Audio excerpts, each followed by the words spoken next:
시간 함께 볼 하나님 말씀은 로마서 11장 25절부터 36절까지의 말씀입니다. 로마서 11장 25절부터 36절까지의 말씀입니다. 말씀을 함께 보도록 하겠습니다.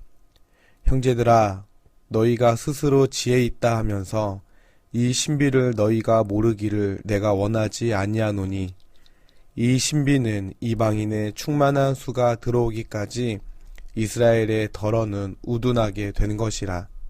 그리하여 온 이스라엘이 구원을 받으리라. 기록된 바 구원자가 시온에서 오사 야곱에게서 경건하지 않은 것을 돌이키시겠고, 내가 그들의 죄를 없이 할 때에 그들에게 이루어질 내 언약이 이것이라 함과 같으니라. 복음으로 하면 그들이 너희로 말미암아 원수된 자요, 택하심으로 하면 조상들로 말미암아 사랑을 입은 자라. 하나님의 은사와 부르심에는 후회하심이 없느니라. 너희가 전에는 하나님께 순종하지 아니하더니 이스라엘이 순종하지 아니하므로 이제 긍휼을 입었는지라. 이와 같이 이 사람들이 순종하지 아니하니 이는 너희에게 베푸시는 긍휼로 이제 그들도 긍휼을 얻게 하려 하심이라. 하나님이 모든 사람을 순종하지 아니하는 가운데 가두어 두심은 모든 사람에게 긍휼을 베풀려 하심이로다. 깊도다 하나님의 지혜와 지식의 풍성함이여, 그의 판단은 헤아리지 못할 것이며 그의 길은 찾지 못할 것이로다. 누가 주의 마음을 알았느냐? 누가 그의 모사가 되었느냐? 누가 주께 먼저 드려서 갚으심을 받겠느냐? 이는 만물이 주에게서 나오고 주로 말미암고 주에게로 돌아감이라. 그에게 영광이 세세에 있을지어다. 아멘. 우리가 신앙생활을 하다 보면 하나님의 하시는 일들이 잘 이해되거나 해석되어지지 않는 일들이 있음을 보게 됩니다. 가령 왜 하나님의 백성들이 잘 먹고 잘 살면, 모든 일에 형통하면 우리가 하나님 믿으라고 전도하러 다니지 않아도 알아서 사람들이 교회로 몰려들게 될 텐데 왜 하나님은 그렇게 하지 않으시는 걸까? 또한 예수님이 좀 오래 살아계셔서 많은 기적과 이적을 행하시고 더욱더 주옥 같은 말씀들을 계속 사람들에게 전해주셔서 더 많은 사람들이 예수 그리스도를 믿게 하셨다면 더 좋았을 텐데 왜 그렇게 예수님은 사역을 짧게 하셨고 왜 그렇게 빨리 죽으셔야만 했을까 하는 이런 생각들을 해보게 됩니다. 이처럼 세상에는 인간의 머리로는 절대 이해할 수 없는 하나님의 신비로운 일들이 많이 있지만, 하나님께서는 이러한 신비를 우리가 알기를 원하신다라고 오늘 말씀에서 우리에게 말씀하고 있습니다.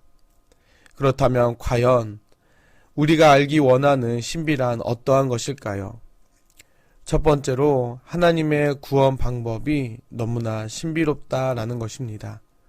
즉, 인간의 머리로는 도저히 이해할 수도 받아들일 수도 없는 놀라운 방법으로 우리에게 구원의 길을 열어주셨다라는 것입니다. 오늘 본문 25절을 보면 하나님께서는 이방인의 충만한 수가 들어오기까지 이스라엘 중 일부를 우둔하게 하셨다라고 말씀하십니다.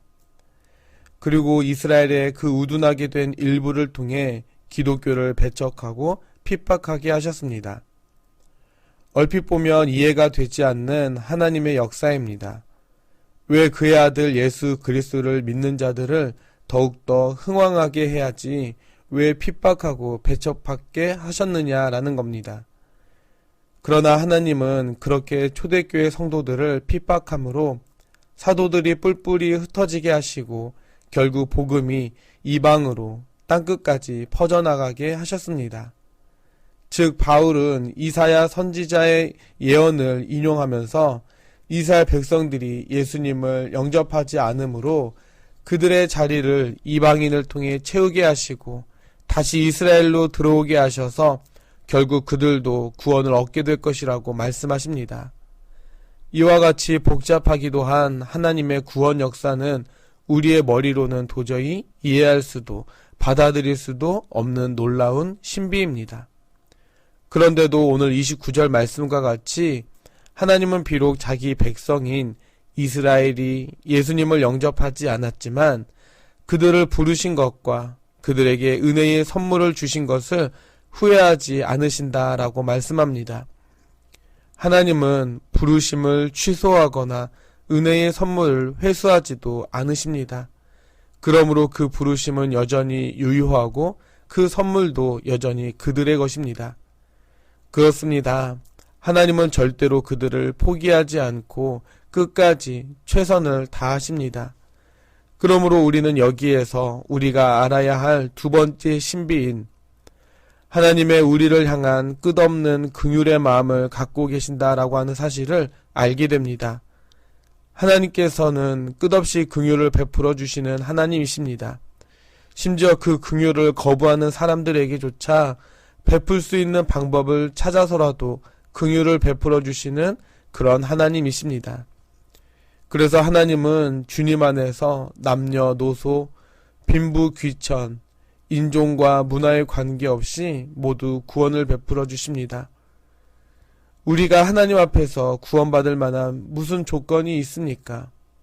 그러나 죽을 수밖에 없는 나, 구원받을 아무런 조건도 없는 나를 위해서 하나님의 하나밖에 없는 아들을 희생하면서까지 나를 사랑해 주시고 구원을 베풀어 주셨습니다. 우리가 이 사실을 어떻게 설명할 수 있겠습니까? 그러므로 나를 향한 하나님의 놀라운 은혜와 긍휼이 하나님의 신비 그 자체라는 것입니다. 세 번째는 헤아릴 수 없는 하나님의 지혜와 사랑입니다. 우리는 하나님이 얼마나 지혜로우신지 제대로 깨닫지 못하는 것 같습니다. 33절 말씀을 보면 그의 판단은 헤아리지 못할 것이며 그의 길은 찾지 못할 것이로다 라고 했습니다. 우리는 하나님과 하나님의 계획에 대해서 알고 싶은 것이 많습니다. 특히 우리를 향한 하나님의 뜻을 최대한 많이 가능한 한 구체적으로 알고 싶어 합니다. 그러나 한낱 피조물에 불과한 우리가 어떻게 하나님의 창조와 섭리와 구원의 역사를 우리가 알고 싶은 만큼 충분히 확실하게 알 수 있겠습니까? 그저 우리는 바울이 36절에서 만물이 주에게서 나오고 주로 말미암고 주에게로 돌아감이라 라고 하나님의 섭리와 구원 역사의 신비를 찬양하는 것처럼 내게 복음의 은혜, 하나님의 자녀가 되는 은혜를 베풀어 주신 하나님의 선택하심과 또한 예정하심을 그저 감사하며 찬양할 뿐인 것입니다. 바라기는 하나님의 놀라운 이 신비를 온전히 깨달아 하나님의 은혜로 구원받은 자답게 더욱더 하나님을 찬양하고 모든 삶 속에서 하나님의 주권을 인정하며 그렇게 살아가는 모든 행복한 교회 성도 여러분들이 다 될 수 있기를 주님의 이름으로 간절히 축원해 드립니다. 함께 기도하도록 하겠습니다.